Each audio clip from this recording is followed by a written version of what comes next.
Glórias ao Senhor. Cumprimento o povo de Deus com a paz do Senhor Jesus. Amém. Motivo de alegria estarmos na presença de Deus. Você que trouxe a sua Bíblia, por favor, abra no último livro da Bíblia, livro de Apocalipse. À medida que você encontrar o capítulo 3, você se posiciona de pé, em nome de Jesus, desde já, expressar minha gratidão ao Senhor por essa oportunidade. O anjo dessa igreja nos confiou, juntamente com esta mesa de oração, nos confiou essa responsabilidade de trazermos uma palavra de Deus para o seu coração. Por isso, eu gostaria de compartilhar capítulo 3 do livro de Apocalipse, versículos 19, 20 e 21, também o 22, 4 versículos das nossas meditações. Amém? Diz assim, capítulo 3 do livro de Apocalipse, versículo de número 19: Eu repreendo e castigo a todos quanto amo. Sê, pois, zeloso e arrepende-te. Eis que estou à porta e bato. Se alguém ouvir a minha voz e abrir a porta, entrarei em sua casa, e com ele cearei, e ele comigo. E ao que vencer, lhe concederei que se assente comigo no meu trono, assim como eu venci e me assentei com o meu Pai no seu trono. Quem tem ouvidos, ouça o que o Espírito diz às igrejas. Podeis assentar em nome de Jesus.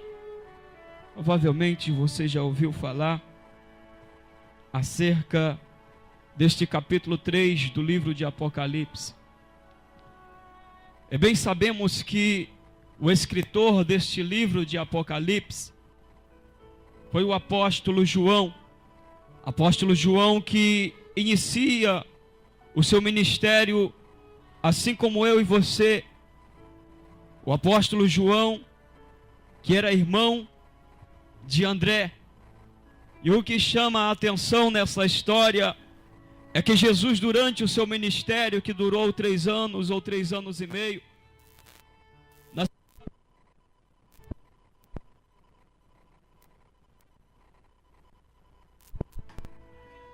glória a Deus. Na maioria das vezes que Jesus ele ia realizar milagres, que Jesus ia fazer algo especial, Jesus sempre convidava Pedro, Tiago e João. Percebe que quando Jesus vai curar ou ressuscitar a filha de Jairo, quem são os discípulos favoritos de Jesus, que Jesus leva com ele para entrar no quarto da filha de Jairo, no quarto da casa de Jairo? Leva Pedro, Tiago e João. Jesus, no momento que se aproximava a sua crucificação, que se aproximava a sua morte, Jesus convida para ir orar ao Monte das Oliveiras Pedro, Tiago e João, e fala para eles: olha, na verdade, o espírito está pronto, mas a carne é fraca. Orai e vigiai para que não entreis em tentação. Mas este mesmo homem, por nome de João, o apóstolo João, o apóstolo do amor, este homem de Deus, quando Jesus ele é entregue na mão dos pecadores, que Jesus é crucificado, que Jesus padece morte de cruz em um madeiro, ele vê Jesus ali pendurado naquele madeiro, acredito eu que com o seu rosto desfigurado, sem nenhuma gota de sangue, o seu corpo todo retalhado por esbofeteações dos salteadores, dos soldados romanos, o seu corpo todo cortado, ainda se não bastasse, colocaram uma lança sobre o seu peito, e só saiu água porque não tinha mais sangue. Mas a história continua, e a Bíblia diz que este Jesus, a qual morreu, Ao terceiro dia, este Jesus, ele ressuscita. Mas ao passar de algum tempo, este Jesus, ele retorna juntamente para o Pai. E até hoje ele está à destra de Deus, à direita de Deus. Mas sendo que esse homem de Deus, por nome de João, ele dá continuidade no seu ministério.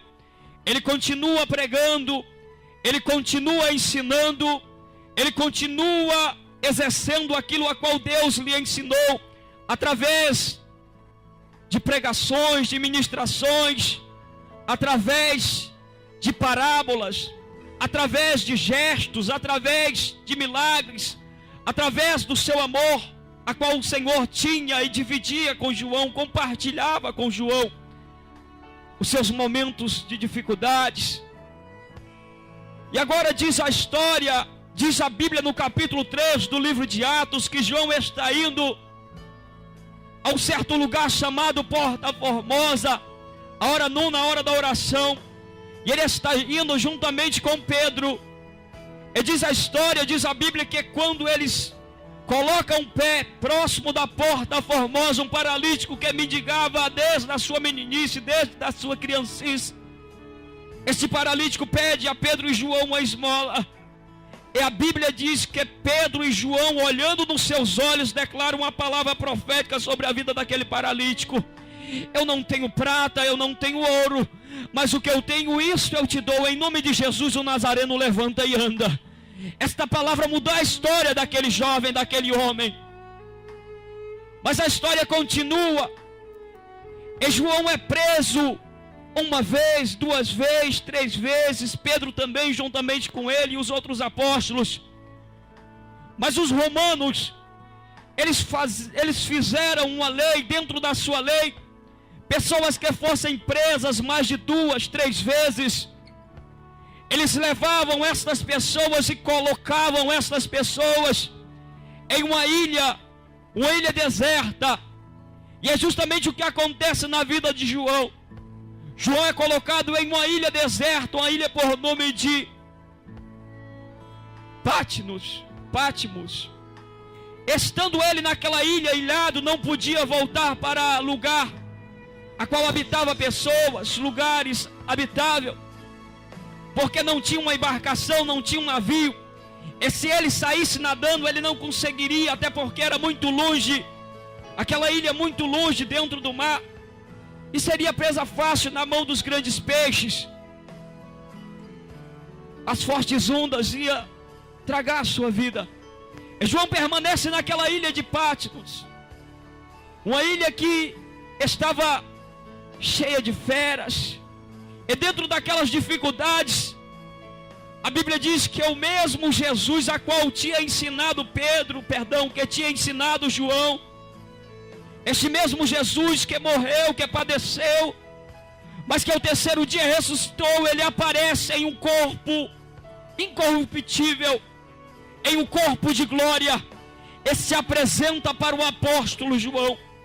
E chegando então Jesus até o apóstolo João, o apóstolo João, dentro das suas limitações, até porque todo homem é limitado, mas dentro das suas limitações ele consegue, ele tenta descrever a forma que Jesus era, a forma que Jesus se apresentou para ele. Segundo o capítulo de número 1 e 2 do livro de Apocalipse, João fala que os seus cabelos eram brancos como a neve, os seus olhos brilhavam como chama de fogo, o seu rosto resplandecia como se fosse a luz do sol, as suas vestes eram brancas como a neve, e os seus pés eram reluzentes como latão reluzente. Mas agora o mesmo Jesus se apresenta para João e fala: não temas, João, porque eu sou o alfa, o ômega, o princípio e o fim, aquele que era, que é e que há de vir. Eu fui morto, mas hoje eu estou vivo, e eu tenho em minhas mãos a chave da morte e do inferno. E não temas, João, mas escreve à igreja da Ásia, escreve às 7 igrejas da Ásia, o que eu vou citar para você. E agora diz a Bíblia que Jesus começa a citar a situação que as igrejas da Ásia estão vivendo. Situação essa que o que mais chama a minha atenção é a igreja a qual nós lemos nesta noite, a igreja de Laodiceia. Porque as outras igrejas, dentro das suas dificuldades, mas tinham muitas qualidades que precisamos ter, que precisamos buscar para as nossas vidas, que precisamos buscar para as nossas igrejas. Mas esta igreja de Laodiceia tinha qualidades, ou melhor, não tinha qualidades nenhuma. As péssimas coisas que estavam acontecendo na cidade de Laodiceia era que o orgulho adentrou no coração dos moradores de Laodiceia. E Jesus não fala através de parábolas, Jesus não fala através de enigmas, Jesus fala com todas as letras, de uma forma detalhada, o que está acontecendo em Laodiceia. E agora, quando Jesus começa a falar sobre a igreja de Laodiceia, Jesus começa a descrever através de um texto geográfico este, a qual a igreja de Laodiceia conhecia muito bem, porque a cidade de Laodiceia era cercada, ela ficava no centro da Turquia, mas do lado tinha uma cidade que produzia uma água fria, e do outro lado produzia uma água quente. E sendo então a cidade de Laodiceia ficando entre estas duas cidades, a cidade de Laodiceia, ela vai crescendo, mas ela não tem uma fonte própria. E não tendo a cidade de Laodiceia uma fonte de água própria, se vê a necessidade, a carência de fazer uma instalação de água. E pegam agora a instalação da cidade de Hierápolis, juntamente com a cidade de Colosso. Mas a cidade de Hierápolis era uma cidade que produzia água quente, mas a água quente a qual era gerada, era produzida em Hierápolis, não dava o suficiente para abastecer a necessidade dos moradores da cidade de Laodiceia. E então eles fizeram uma ligação entre a cidade de Laodiceia, a cidade de Colosso e a cidade de Hierápolis, unindo então a água quente com a água fria da cidade de Colosso. O que vai acontecer? A encanação era uma única encanação. Quando a água de Colosso, juntamente com a água de Hierápolis, se unia naquela encanação, chegava na cidade de Laodiceia morna. E o Senhor Jesus usa justamente este texto geográfico para descrever a situação que eles conheciam muito bem, que eles estavam vivenciando. E se nós for fazer o mesmo, colocar 1 litro de água gelada juntamente com 1 litro de água fervendo, vai acontecer o mesmo. Vai acontecer que a água vai ficar morna, e a água ficando morna, ser humano nenhum consegue beber dela, ser humano nenhum consegue usufruir de uma água morna.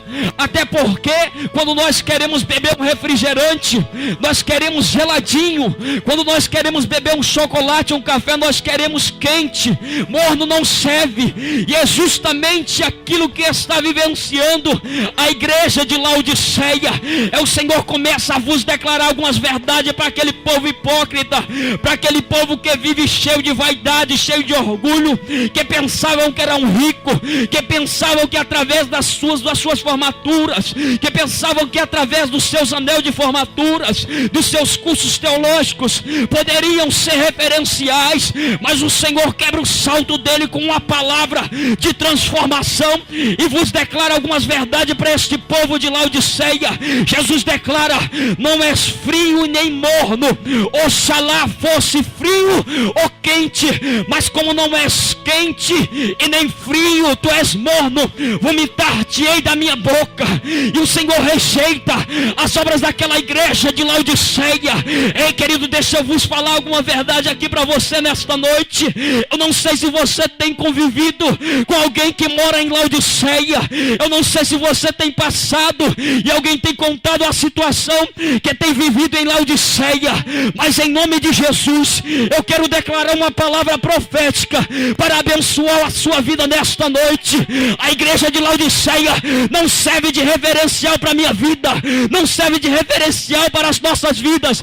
A igreja de Laodiceia não era, não é, nunca foi e nunca será uma igreja referencial. Igreja referencial era a igreja primitiva, a igreja de Atos dos Apóstolos, a qual esses homens de Deus, quando chegam no templo, a porta chamada Formosa, eles não chegam com ouro, não chegam com prata, eles chegam com a palavra profética para mudar a vida daquele homem que estava caído, a vida daquele homem que estava em uma paralisia desde que ele nasceu. E eu quero em nome de Jesus te pedir que jamais você deixe os frutos da igreja de Laodiceia habitar no seu coração, mas venha ser, buscamos para as nossas vidas os frutos da igreja primitiva, que era uma só fé, uma só comunhão, no partir do pão e nas orações. Em toda a alma havia temor. É isso que precisamos para as nossas vidas, é temor a Deus, é temor à inerrante palavra do Senhor. Entrarmos na casa de Deus, mas entrarmos com propósito. Senhor, eu vim te adorar, eu não vim assistir o culto, até porque, Senhor, eu não sou digno disso. O louvor é para ti, a glória é para ti, a honra é para ti. Então, Senhor, por misericórdia, recebe a minha adoração, que eu sou simplesmente, Senhor, simplesmente um necessitado, mas simplesmente, Senhor, eu cheguei aqui nesta noite porque tu me trouxestes, e se tu me trouxestes, isso é um motivo, Senhor, para me te adorar, isso é um motivo, Senhor, para engrandecer o teu nome, isso é um motivo, Senhor, para te render a honra, a glória e o louvor. Glória a Jesus. E Jesus começa a falar alguns conselhos para a igreja de Laodiceia, porque a igreja de Laodiceia tinha o ouro por dentro, tinha o ouro por fora, uma igreja riquíssima. E eles falavam abertamente, claramente: somos ricos e de nada temos falta, estamos enriquecidos. Aí Jesus manda João escrever: escreve para eles, João, que eu aconselho para eles que de mim compre ouro refinado no fogo. Se comprarmos os ouros aí de hoje, não suporta fogo. Ouro paraguai. Mas o ouro que Jesus está falando é de um ouro incorruptível. É de um ouro, querido, que só existe nas mansões celestiais, que só existe aonde Jesus está juntamente com o Pai. É este ouro que Jesus aconselha para a igreja de Laodiceia comprar. Outro conselho que Jesus fala para a igreja de Laodiceia: aconselho que de mim compre roupas brancas. Quem não se lembra do sábio Salomão escrevendo o livro de Eclesiásticos, onde ele começa a descrever que em todo tempo sejam alvos os teus vestidos, é que nunca falte sobre a tua cabeça o óleo da unção. E a igreja do Senhor, ela precisa refletir sobre isso, que nós precisamos estar sempre com as nossas vestes brancas como a neve, até porque dificilmente vamos ver uma noiva vestida de preto, de vermelho. Sempre, a maioria das vezes, vamos ver uma noiva vestida adornada, vestidas com vestes brancas. E é isso que Jesus aconselha que a igreja de Laodiceia faça. Quer ver um outro conselho que Jesus dá para a igreja de Laodiceia? Unja os teus olhos com um colírio. Para quem conhece a história, sabe muito bem que os moradores desta cidade de Laodiceia, eles trabalhavam e eles eram muito bons em fazer colírio, em fabricar colírio. Mas Jesus pega também um outro texto geográfico que eles conhecem muito bem, do colírio que eles fabricavam, e pede que eles unja os olhos com colírio. É na maioria das vezes que nós queremos, que nós enfrentamos uma dificuldade, quando a nossa vista começa a arder, quando acontece que algum algueiro cai nos nossos olhos, nós pegamos e colocamos colírio. Mas outro conselho que Jesus dá, e muito bom por sinal, o quarto conselho que Jesus dá para a igreja de Laodiceia: ser zeloso para salvar a tua alma. Isso nós precisamos e nós podemos muito bem buscar para as nossas vidas. Até porque que quando Jesus dá conselho, conselho de Jesus tem que ser seguido. E conselho de Jesus vale a pena seguir e obedecer. Quando Jesus fala conselho que é de mim, ser pois zeloso para salvar a tua alma. Que zelo nós temos tido com aquilo que Deus tem colocado de responsabilidade sobre as nossas vidas. Que zelo nós temos tido com o nosso ministério. Que zelo nós temos tido com a nossa família. É o melhor. E que zelo nós temos tido com a nossa santidade, com a nossa integridade diante de Deus. Será que nós também não precisamos ouvir, em outras palavras, o que a igreja de Laodiceia estava precisando ouvir? Cabe a nós refletirmos e analisarmos os conselhos de Jesus, porque vale a pena. Quer ver um outro conselho que Jesus fala para a igreja de Laodiceia? O quinto conselho: arrepende-te. A Bíblia diz que aquele que confessa e deixa, ele alcança misericórdia. Mas nós precisamos nos arrependermos. Arrependemos até porque que por mais que fizermos uma análise do nosso ano de 2014, ou até mesmo do mês de novembro, que já está quase terminando, eu tenho certeza que em alguma área de nossas vidas existe alguma coisa que nós fizemos que entristeceu o coração de Jesus Cristo, e que nós precisamos nos arrepender. E não existe uma oportunidade melhor do que esta, na casa de Deus, na presença do Senhor, diante da presença de Deus. O momento é esse, de refletirmos do que temos feito, que tem entristecido o coração de Deus, e nos arrepender. Até porque a Bíblia diz que Deus é grandíssimo e misericordioso em perdoar. Mas o salmista Davi, quando ele está escrevendo o Salmo 51, ele faz alguns conselhos desses que, assim, nós precisamos tomar para as nossas vidas. Que é conselho de homem de Deus, que foi bênção, também é bom. E ele fala que quando ele se calou, os seus ossos se secaram. Mas ele dá um outro conselho, capítulo 50, Salmo 51, versículo 17, que é o nosso Deus, o Senhor, ele não resiste um coração contrito. Já estou terminando. Ele não resiste um coração contrito, ele não resiste um coração aquebrantado. Olha, que chama atenção neste texto a qual lemos, como é que o Espírito Santo, é por isso que o Espírito Santo é representado por uma pomba simples. Olha o que o apóstolo Pedro vai falar a respeito do inimigo, que ele vive rangindo os dentes, bramando como um leão, procurando a quem possa tragar. Mas olha como o Espírito Santo é diferente. Se alguém ouvir a minha voz, se alguém decreta a minha palavra, se alguém ouvir a minha voz, se alguém abrir a porta, se alguém desejar, eu entro em sua casa, serei com ele, ele comigo. Se coloque de pé em nome de Jesus. Eu sei que a igreja de Laodiceia é um exemplo muito negativo, a qual nós não podemos nem pensar em buscarmos isso para as nossas vidas. Mas a igreja primitiva,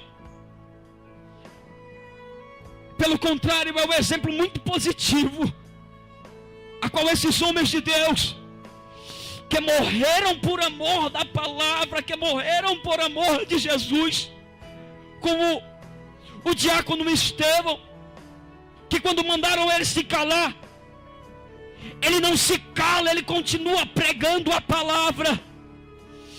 A ponto que eles começam a apedrejar Estevão, mas Estevão continua adorando. Estevão permanece. E quando as pedradas estão mais fortes, que ele vê que ele não vai suportar de pé, ele não cai, ele se lança de joelho aos pés do Senhor Jesus, e ele olha para os céus, não sei se de olho aberto ou de olho fechado, mas eu creio na palavra de Deus, a qual declara, que ele declarou em alto e bom som para o inferno compreender, que a sua fé não paralisou por ali, que a sua fé não estava se acabando, que ele estava morrendo, mas que ele não negava o nome do Senhor. E ele olha para os céus e declara: eis que eu vejo Deus, é o seu filho Jesus, assentado à sua destra. Este mesmo Jesus, a qual se apresenta para o apóstolo João e declara estas verdades para as igrejas da Ásia, para a igreja de Laodiceia. Este mesmo Jesus, ele está aqui nesta noite. Eu não sei a sua dificuldade que você entrou aqui, mas eu sei de uma coisa: se nós seguimos esses conselhos a qual Jesus nos declarou aqui, através do som deste microfone, você ouviu muito bem. Eu tenho certeza que você vai sair daqui diferente. É o que foi cantado aqui em forma de canção, mas com um ato profético, a qual a letra da canção declarava: mas se Deus declarou, se Deus mudou a minha história, também vai mudar a sua vida. Deus não deu o seu único filho para morrer por nós em vão outrora. É por isso, querido, que o sangue de Jesus que foi derramado na cruz do Calvário faz você se manter de pé, faz você se manter acreditando que dias melhores virão, que Deus vai mudar esta história, que Deus vai renovar suas forças, que essa situação adversa, esse vento que está soprando, é simplesmente algo sobrenatural, mas é algo espiritual. E o Senhor vos está declarando e está querendo de mim e de você posicionamentos, atitudes, posicionamentos de homens de Deus, de mulheres de Deus, de jovens, assim como Daniel, que assentou-se no seu coração não se contaminar com as iguarias do rei. Aleluia, feche seus olhos em nome de Jesus. Aleluia.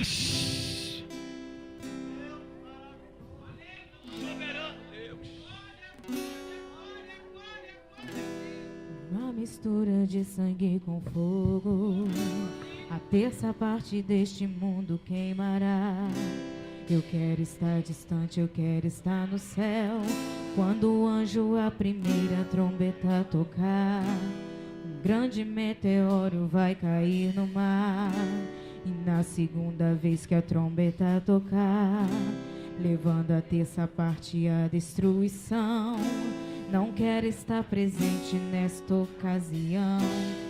Na terceira vez que a trombeta tocar, uma grande estrela do céu cairá, destruindo as fontes das águas. Envenenados muitos homens morrerão. A quarta vez o sol perderá a luz, a lua não terá aquele brilho que seduz. O dia vai ser noite, a noite vai ser dia. Eu quero estar na glória junto de Jesus. Viverá o meu Jesus. Voltará. Eu quero estar além de tudo. Eu não pertenço a este mundo. Eu vou guardar a minha fé pra não perder minha coroa. Eu quero andar em santidade pra ver a face do meu noivo e adorar na excelência do Todo-Poderoso.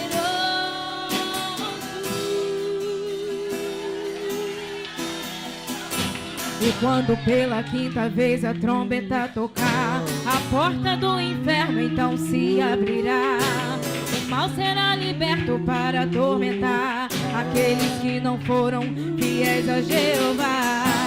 Os homens vão querer a morte se entregar, e certamente deles ela fugirá.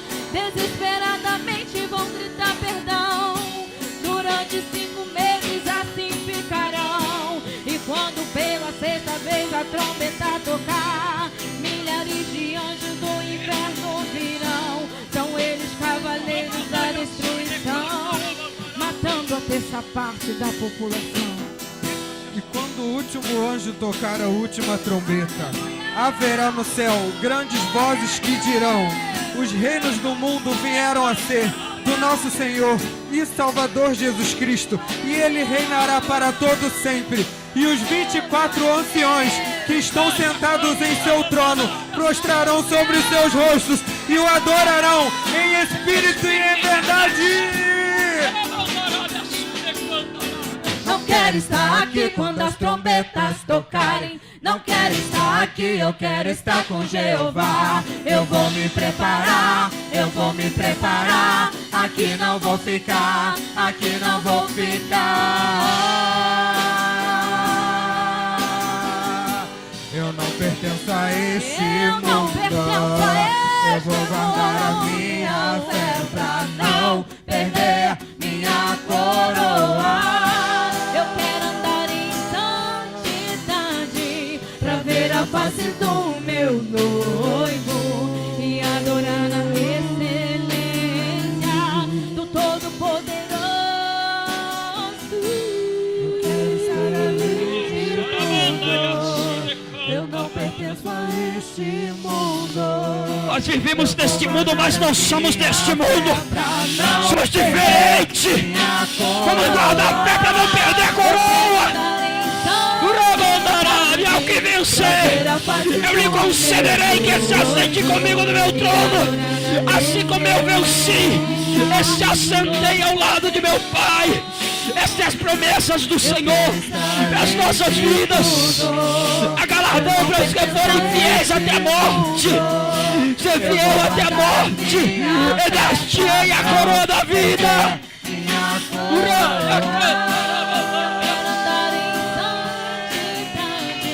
Pra ver a face do meu noivo e adorar na excelência do Todo-Poderoso. Aleluia, aleluia, aleluia.